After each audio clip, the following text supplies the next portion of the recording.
question to the group is, what should groups be doing to help mitigate and kind of plan for some of these app store approval processes and changes that might take effect?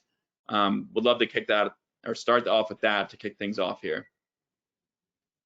Well, I'll start off. I think for me, the first part of solving a problem is admitting that you have one or knowing whether you have it, right? So I think that's the first discussion for any shop, whether it's a small startup where maybe your product is your app, or larger enterprises that have multiple apps or that use them as part of their day-to-day business. But understanding that there are impacts and whether or not those impacts are material to you is the first step.